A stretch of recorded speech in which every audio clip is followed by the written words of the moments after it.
नमस्ते छात्रों। आज हम कक्षा पांचवी की जो किताब है रिम जिम, इस किताब में पाठ 17 जो है वह एक कविता है और उस कविता का नाम है छोटी सी हमारी नदी। यह कविता कवि रविंद्रनाथ ठाकुर इन्होंने लिखी है। तो पहले वीडियो में हमने देखा कि इस छोटी सी नदी के बारे में कवि हमें बताते हैं और कवि बताते हैं कि जो छोटी सी नदी है उसकी जो धार है वो कैसी है, टेढ़ी मेढ़ी है। और ये गर्मी के दिनों में इस नदी का पानी क्या हो जाता है, कम हो जाता है। और पानी कम हो जाने के कारण जो जानवर है, हाँ, वो क्या करते हैं, इस नदी को पार कर देते हैं। और इस नदी के किनारे जो पेड़ है उन पेड़ों पर बैठकर मैना क्या करती है, किचपिच किचपिच आवाज़ निकालती है। तो पहले वीडियो में हमने ये देखा था। आगे का जो आज हम उस कविता का जो अगला हिस्सा है उस अगले हिस्से के बारे में जानकारी प्राप्त करेंगे। अभी अगले दो पंक्तियों में कवि कहते हैं, अमराई दूजे किनारे और ताड़वन। अमराई दूजे किनारे और ताड़वन, छाओ छाओ बामन टोला बसा है सगन। अभी अमराई यानी कि आम के पेड़ जहाँ लगे होते हैं उसे क्या कहते हैं, हम अमराई कहते हैं। और ताड़ यानी कि ताड़ एक पेड़ है, तो उसके वन मतलब जंगल, यानी कि इस नदी के किनारे। दूजे मतलब दोनों, यानी कि नदी के दोनों दो किनारे जो है उस दोनों या दूजे किनारे जो अमराई है, आम के पेड़ है या ताड़ के वन है, वह हमें नदी के किनारे दिखाई देते हैं। और इस पेड़ के छाया में, छाओ छाओ मतलब छाया, यानी कि इस पेड़ के छाया में जो बामन है, वह बामन जो टोला है, ग्रुप है या समूह है, वो क्या है, सघन मतलब घना। तो इस घने पेड़ के नीचे ये बामन ग्रुप जो है वो क्या हुआ है, बैठा हुआ है, ऐसे कवि हमें यहाँ बताते हैं। यानी कि हम भी देखते हैं, यदि हमारे खेत के आसपास से नदी गुजरती है तो उस नदी के दोनों साइड में, दोनों किनारों में पेड़ लगे हुए हमें दिखाई देते हैं। और नदी के किनारे पेड़ होने के कारण हम क्या करते हैं, उस पेड़ के नीचे छाया में बैठते हैं। तो इसी प्रकार कवि कहते हैं कि इस नदी के दोनों किनारों पर अमराई है, आम के पेड़ है, ताड़ के वन है, जंगल है।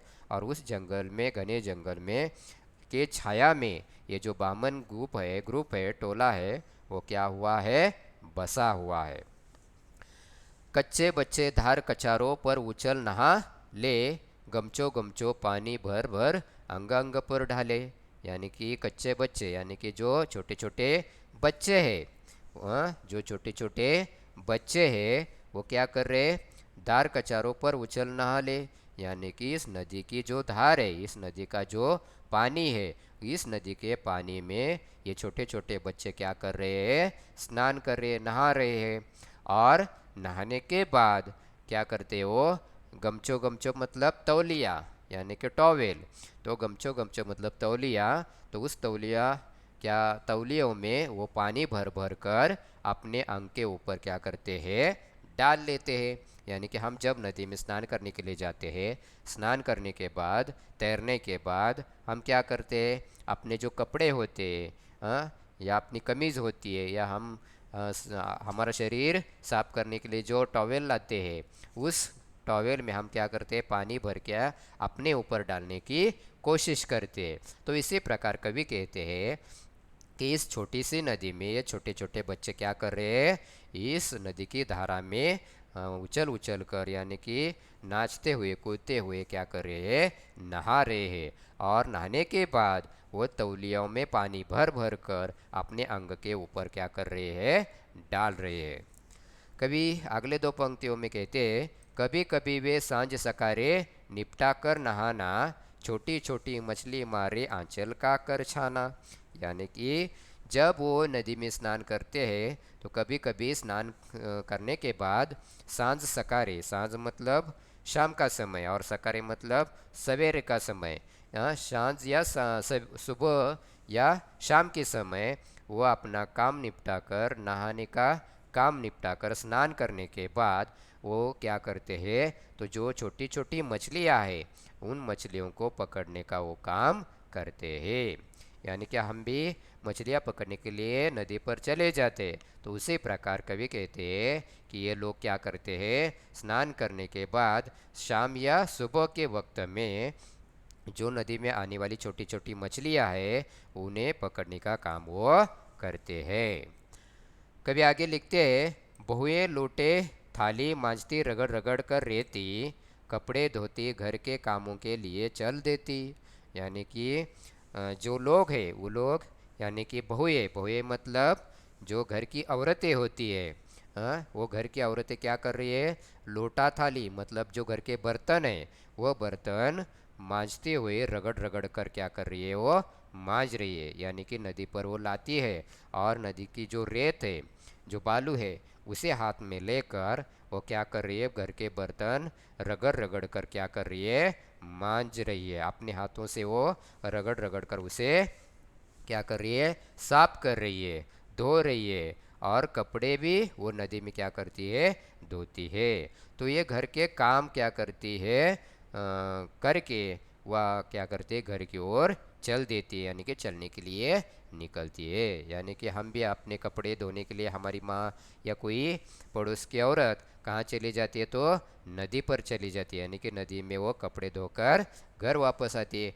उसी प्रकार कवि रविंद्रनाथ ठाकुर हमें बताते हैं कि जो घर की औरतें हैं वो क्या कर रहे हैं, तो उन्होंने घर के बर्तन, घर के कपड़े धोने के लिए नदी पर लाए हैं। और जब ये बर्तन मांजती है, रगड़ रगड़ कर उसे धोती है, किसके सहारे, तो बालू के सहारे, रेत के सहारे।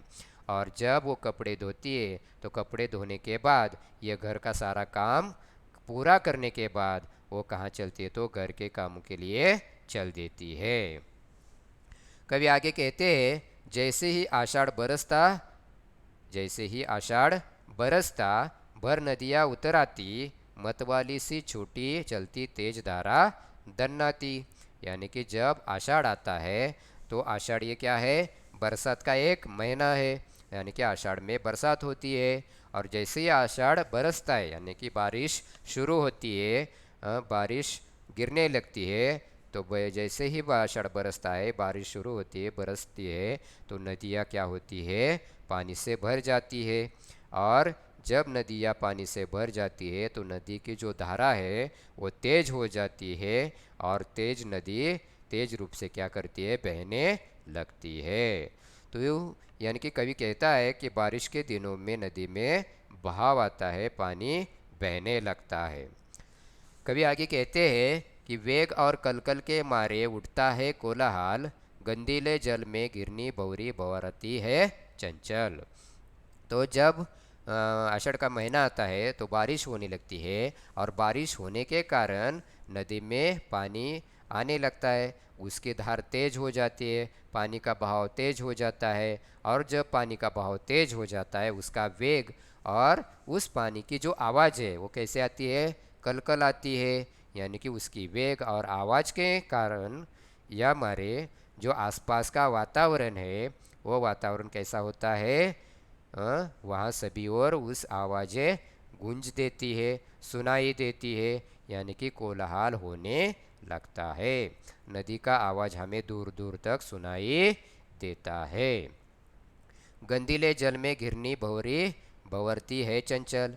अभी गंदीले मतलब गंदा, यानी कि जब नदी में बारिश होने लगती है, पानी का बहाव जाने ज़्यादा होने लगता है, तो नदी का पानी कैसा होता है, अच्छा होता है क्या, नहीं। क्यों, क्योंकि नदी में मिट्टी में आने लगती है, और मिट्टी के पारे कारण नदी का पानी कैसा होता है, गंदा होता है।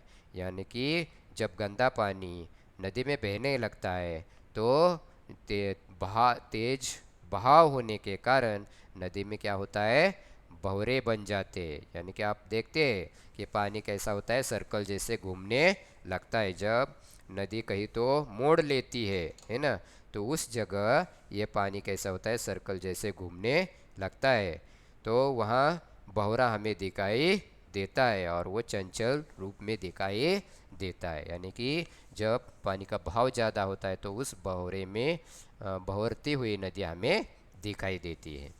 कवि आगे कहते हैं लास्ट दो पंक्तियों में, दोनों पारों के वन वन में मच जाता है रोला, वर्षा के उत्सव में सारा जग उठता है टोला। तो दोनों पारों के वन वन में यानी कि नदी के पारों, पारों मतलब किनारे, यानी कि नदी के दोनों किनारों में क्या है, वन है, जंगल है। और जो वन है, जंगल है, उस वन में, जंगल में क्या मच जाता है, तो कोलाहल मच जाता है, शोर मच जाता है। यानी कि नदी का पानी के बहाव के कारण, उसकी कलकल के कारण या बरसात के कारण नदी के दोनों किनारों में जो वन है, जंगल है, उस जंगल में क्या हो जाता है, शोर मच जाता है, कोलाहल मच जाता है। और जब ये वर्षा शुरू होती है तो उस वक्त वर्षा उत्सव मनाने लगते हैं, वर्षा उत्सव का आगमन होता है। और जब वर्षा उत्सव का आगमन होता है तो सारे जग में, सारे संसार में, सारी दुनिया में इस तो क्या होता है, वर्षा उत्सव मनाया जाता है। यानी बारिश के दिनों में यह वर्षा उत्सव सारे जग में, सारी दुनिया में, सारे संसार में क्या करते, लोग मनाने लगते हैं। तो इसी प्रकार कवि रविंद्रनाथ ठाकुर, इन्होंने इस कविता के द्वारा हमें इस छोटी सी नदी के बारे में जानकारी देने की कोशिश की है। आपको कोई आशंका हो तो आप कमेंट बॉक्स में लिखकर भेज सकते हो। तब तक के लिए धन्यवाद।